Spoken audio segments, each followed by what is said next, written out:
What's good, Phins fans? It's your boy Dillon, and I'm here to make this video is going to be my preview video for the Tennessee Titans game, obviously in Hard Rock Stadium on Monday night. I am also going to I was going to do them separate, but I think I'm just going to go ahead and do my rooting guide as well for this upcoming slate of games on Sunday. So we will actually start with that because it's going to be quick, but let me go ahead and just pull up this here. So I just decided I'll bring up the playoff machine really quick just to kind of give you an idea of who I'm rooting for. So in this upcoming slate of games, obviously we don't really care about the NFC matchups. I mean, whatever. In this one, based off of where the seeding is right now, so obviously you see Indianapolis currently sits in the 6th seed. And Cincinnati is not in the current playoff picture, but they sit right above Buffalo. So in my mind, what actually would probably be, since these teams already have, tiebreakers and better records and all that stuff, my idea here is just to keep the Bills out of the playoffs at all costs. And I think ultimately, all things included, it would be better if the Bengals were to get the dub over the Colts. So I'm personally rooting for the Bengals in this one. Now, I'm also going with Browns over Jags, Texans over Titans. Obviously, we want the Rams to beat the Ravens. Probably not very likely, but it would be nice. Obviously, Dolphins beat the Titans, which we'll get to in a minute. I want the Broncos over the Chargers because they have the tiebreaker over the head-to-head tiebreaker over the Bills, obviously, because they beat them. So if they beat the Chargers, and the Chargers are basically, the Chargers, I think they're both 5-7 or something like that, both of these teams. But I know that the Bills haven't played the Chargers yet and will likely beat the Chargers. So I know that the Broncos already have the tiebreaker. So if they get the win, that would make it harder. Obviously, as I've already stated, I do want the Bills to beat the Chiefs. Just because the Bills have the harder schedule down the stretch, including playing us. Just go ahead. I made a short about it. And if you also look at my last playoff predictor, in the short, I gave my nutshell reasons as to why. And in my playoff predictor, as I was doing it the last week, I came across the scenario or, saw that there are multiple scenarios in which the Bills actually literally win the rest of their games and still don't make it into the playoffs, just simply because of the fact that they're so behind in not just record, but also tiebreakers. So I actually don't, and I'm not really worried about playing the Bills, even if it was in the playoffs, if I'm being completely frank. So, but there you have it. Those are really the only games that matter to the Dolphins and playoffs and all that stuff. So want the Bengals and the Browns and the Texans to win, and the Broncos to keep the Bills out of the playoffs. Obviously, the Dolphins want to get their win so that way we can, continue to stay ahead in the division and thereby getting, that much closer to clinching. We obviously want the Ravens to lose to help give us the better odds of making the number 1 seed. And then same thing actually goes for the Kansas City Chiefs and the Bills game to help us get that number 1 seed, make it that much more likely for the Dolphins. And then, like I said, the Chiefs have a really easy schedule down the stretch and the Bills don't. They play the Cowboys the very next week. So, which I think that they will lose. I think honestly, this game could go either way and I'd be fine with it. But I think in totality, and for me, the object is to hit that number 1 seed and get the number. We have it right now. All we literally have to do is take care of our own business. And if things play out properly, or let's say ideally, then the Dolphins can clinch the number 1 seed by week 17. But they would also, it would help though if the Baltimore Ravens lose this week. But for that to happen, we need the Bills to beat the Chiefs this week. If we're going to clinch the number 1 seed by week 17, the Bills, well, let's just say this. The Kansas City Chiefs have to lose another game between now and then. But with as easy as the Chiefs schedule is, the one that's most likely is going to be the Bills. So anyway, that's what I got for that. That's my quick rooting guide for the Miami Dolphins going into this Sunday's slate of games. All right, so now let's go ahead and get into this actual preview. And obviously, we're going to start with the injury report. So obviously, you can see it's pretty lengthy. And on Thursday, obviously, things were pushed back since it's a Monday night game. Normally, it would be Wednesday, Thursday, Friday. But in this case, it's Thursday, Friday, Saturday. I don't know why, but for some reason, I mean, I don't know. I mean, it's only 1:45 p.m. my time since I'm on the West Coast right now as of filming this. So that means it's only going on about 4 o'clock. I mean, I guess they could still be doing stuff in practice and whatever. Maybe that's why there are no game status designations and nothing here on Saturday, but it's a little frustrating.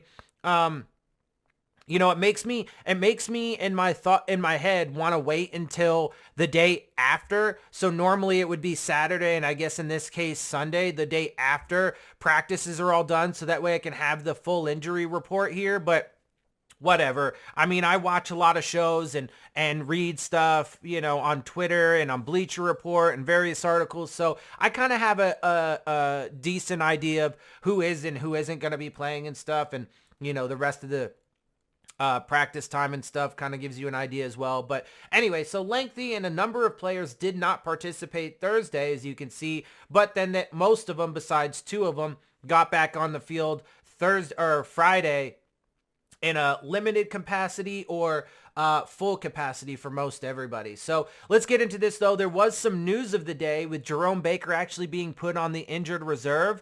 Now, obviously, he can still be designated to return and come back, but the Dolphins only have 1 spot left. Now, up until this point, my thought is that they would likely use that on guard Isaiah Wynn, should he be able to come back sometime between now and the end of the regular season.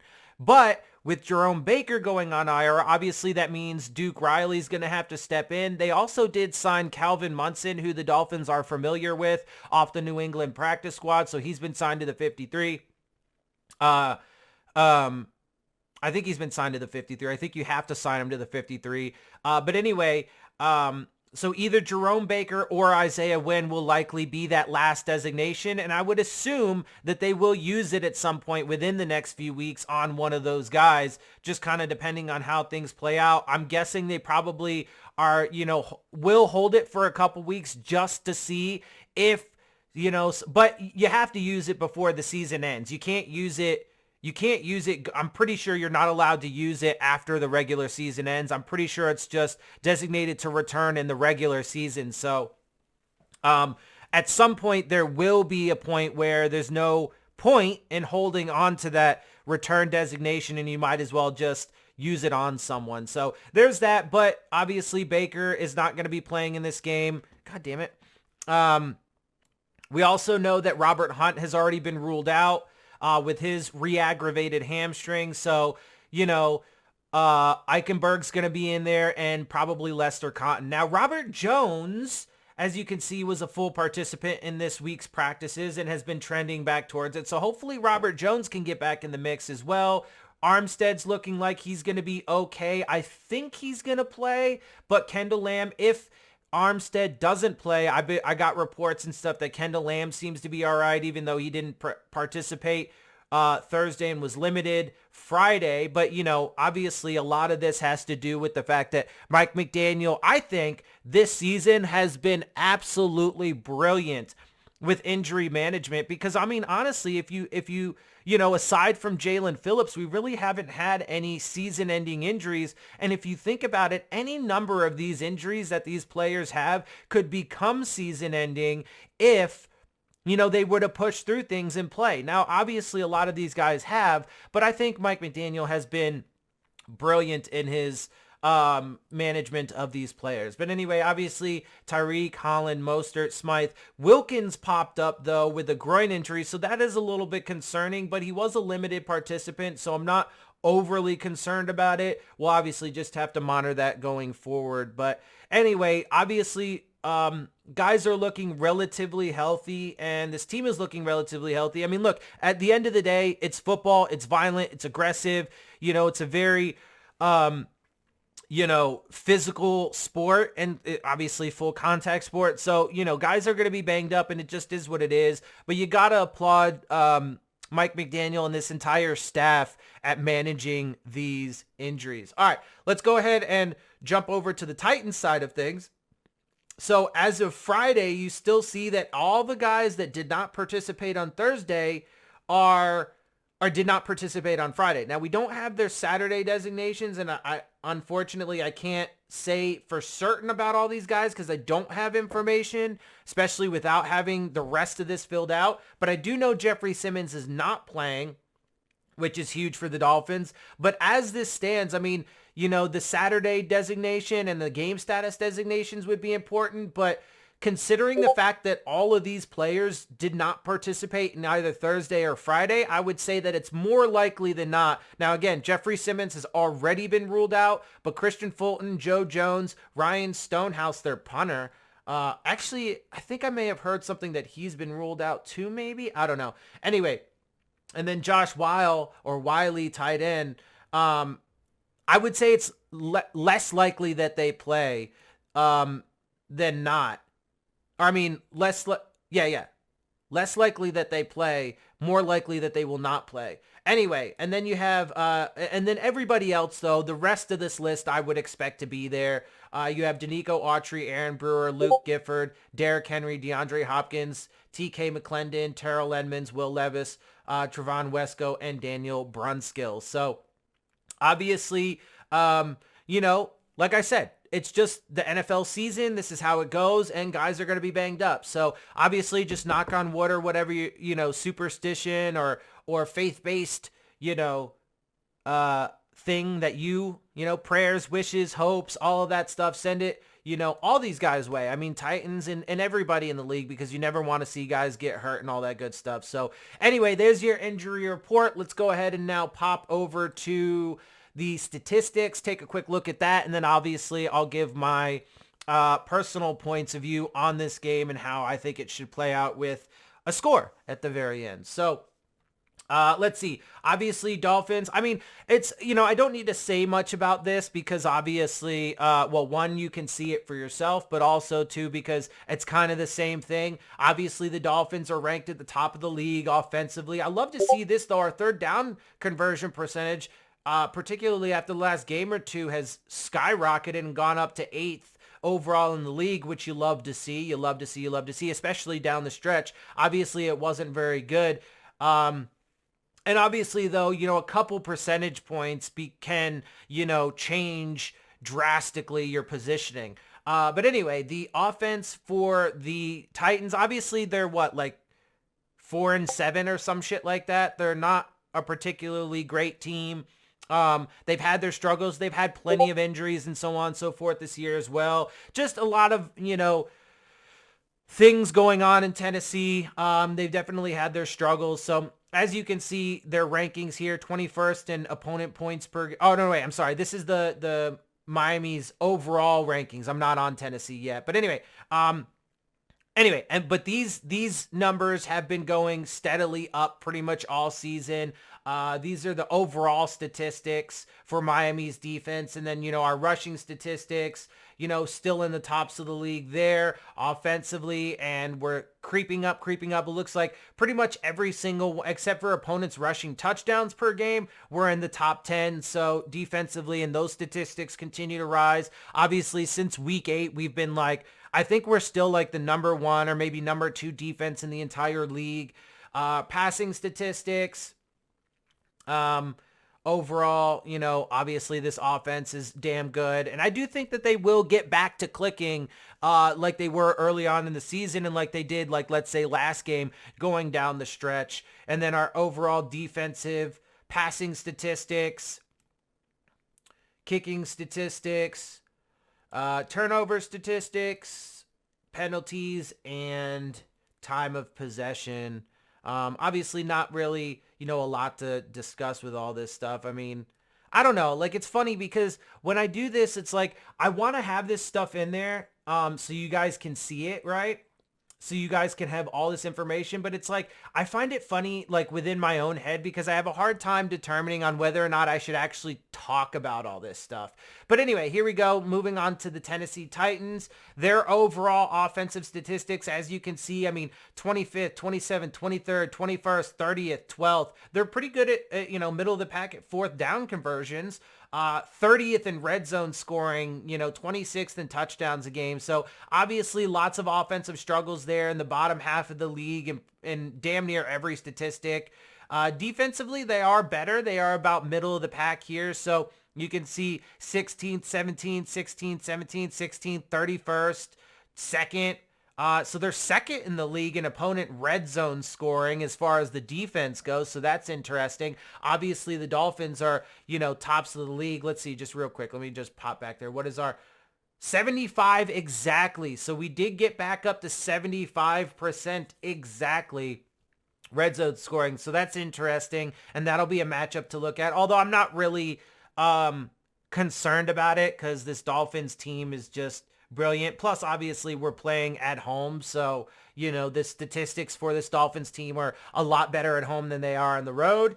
Anyway, and then Tennessee's rushing statistics offensively, you see 10th, 13th, 21st, 17th, 14th. So basically middle of the pack rushing wise when it comes to their statistics. Defensively, mostly bottom of the pack, 23rd, 4th, 25th, 13th, 10th, or bottom or middle of the pack aside from opponents' yards per rush, which they're actually fourth in the league at 3.7, although they will be missing Jeffrey Simmons. So again, that's a pretty big deal for them. I mean, but they still got Harold Landry and Danico Autry and some of these other guys. So it's not like they're going to be completely hurting there, but, not having Jeffrey Simmons is a big deal. And then passing statistics, obviously bottom of the league in pretty much every category. Defensively, again, it's either middle of the pack or bottom of the league.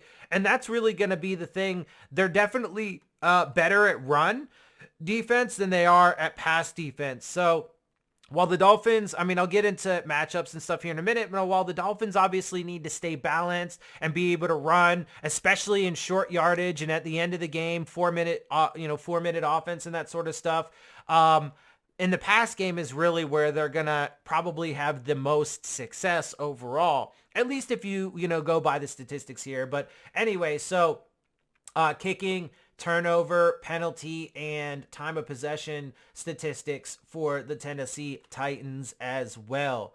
All right, so that's that. So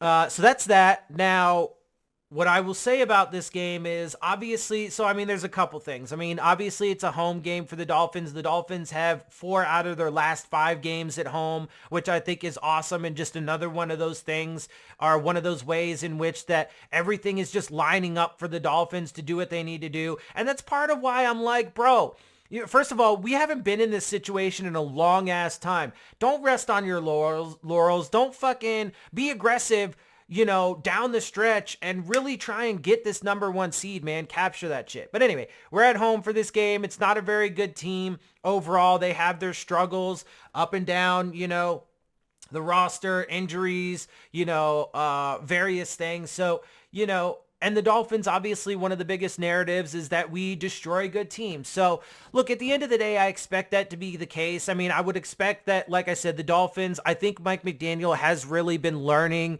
from last year and from earlier this year, and I think he is sticking with the run a bit more. He is using it more often in short yardage situations. Obviously getting Achane and getting some of these guys healthy helps and all that good stuff. But I think he's learning and really starting to do the right thing. So while I would expect this Dolphins team on offense, to especially early on, or I would say early on in the game and then late in the game, I would expect them to lean on the run a bit. And the reason why is because early on in the game, obviously you want to establish the run. You want to make sure you have that threat. So like things like play action or your passes down the field can open up a bit better. You wear the team down on defense. And then late in the game, obviously, because at some point, I think the Dolphins are going to run away with this and then go into a 4-minute offense. But I think they're doing a lot better with that. I do think this is a day that you will see Tyreek Hill and Jalen Waddle in this passing game go off, though, because they do, obviously, as I showed you from the statistics, struggle more in pass defense than they do run defense. So, and then obviously their pass rush does suffer too with Jeffrey Simmons being out, not just their run defense. But anyway, so I expect them to have a big day. I expect this to be a high-flying day for the offense. When it comes to the Tennessee Titans offense, I mean, I think it's pretty simple as take Derrick Henry out of the game initially, right? Stop the run, kind of get them, and then obviously get a lead so you can then make them, one balanced between stopping the run and taking an early lead and then, maybe even providing yourself with some cushion, maybe going up 2 scores. You can then make them very one-dimensional, and then it's basically just a wrap at that point because then you just have DeAndre Hopkins basically, and that's really it. And between Xavier Howard and Jalen Ramsey on the back end, I mean, even if Holland doesn't play in this game, I mean, it is what it is. Look, and I've said this, a number of times. This game and next game and through this 5-game streak or this 5-game window that we've been on post-bye against, easier opponents, I've continuously and consistently said, rest anybody you need to rest. Right now, it's rest anybody and everybody that needs it, that's banged up, that we can do without.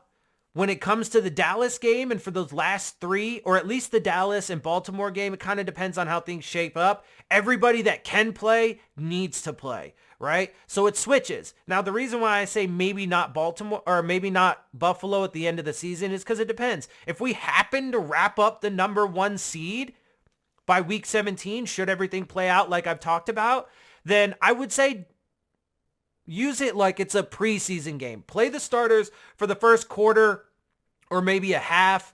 Kind of depends on the situation. Maybe you play them longer if the Bills are still fighting for a wild card spot. I doubt it because I think that they're going to lose at least 1 game between then and now. And that'll basically wrap up their hopes for the postseason. But if they are still, pushing and have a chance, if they were to win that game, then you try and keep him out. But there's an opportunity, there will likely be or potentially be an opportunity to rest some starters. I wouldn't rest them for the entire game if we wrap up the number 1 seed. Obviously, if we haven't and we still have a shot at it in that last game, then you play your starters. But if in the context of things, we wrap up the number 1 seed by week 17, I would still play them just a little bit, knowing that you have that whole next week off in that first round bye. Just so that way, they don't, sit for too long, so they don't get like rusty and stuff like that and blah, blah, blah, blah, blah. Anyway, so let me go ahead and get to my prediction for this game. So I expect it to be a dominant performance overall. I don't really expect the Titans to be able to do a whole lot offensively. And I think the Dolphins, especially with this being a home game, I just think the Dolphins are going to run roughshod. And frankly, next week, I expect the same thing too. I expect these to be very one-sided affairs this week and next week against the Titans and the Jets. Both games are at home in Hard Rock Stadium. So I expect this team to be 10-3 and 11-3 respectively after this and the next game. So, and I expect them to be blowouts. In this case, I think I decided on 38-17. Dolphins win, obviously, and I expect that both the offense and defense will continue to pad their stats on both sides of the ball to solidify themselves on both sides of the ball as top 10, if not top 5 units. So there you go. There you have it. That is my Miami Dolphins versus Tennessee Titans preview, along with my week 14 rooting guide. So with that, I'm gonna get out of here. Make sure you hit the subscribe button. Make sure you hit the like button. Leave comments down in the comment section. Spread my channel and videos with friends and family, all that good stuff. Trying to grow my channel, getting close to the number of subscribers that I need to monetize. And then obviously I just need the the watch time requirements for eligibility to be able to monetize my channel. And then once I can monetize my channel, then I'm really going to start being able to take it to the next level. Because, I mean, if I'm being honest with you, you know, like I said, I mean, this is what I want to do with my life, and I'm trying to turn this into my career. So anyway, and I'm also trying to, you know, get into roundtable sports as well. I do have a scheduled meeting with them on Tuesday, so I'm really excited about that, looking forward to that. And hopefully here in the near future, I will be able to get in with them over at Roundtable Sports, doing all kinds of stuff. I mean, hopefully I'll be able to get in with them as a content creator, and hopefully get in, you know, either as a content creator and or behind the scenes with the Dolphins roundtable that they just premiered yesterday, which was awesome. So go check that out. Great people on that panel. Miss Phins, CB83, obviously Dougley and TD were on there as well. So great stuff there. Go check that out. But hopefully, you know, I can get in with that, whether I'm a content creator or even if I'm just working behind the scenes. So I'm just excited about that. Hopefully all goes well on Tuesday. But yeah, so I'm gonna get out of here. Like I said, one last time, hit the subscribe button, like button, leave a comment, all that good stuff. And I'm gonna get out of here. I will see you guys soon. Fins up, baby, all day, every day. 7 seconds left. Tannehill will throw it. And this will end it after the shovel. Miami running around, circling, on the down. Gronkowski did not mean to go. Touchdown. Oh, can you pray? Oh, miracle. Miraculous in Miami. Stills to Parker to Drake. And they held off the field. Unimaginable what has taken place here in South Florida. The Dolphins have done it. They keep their season alive. 69 yards. Wow. Pure joy. Miami wins it.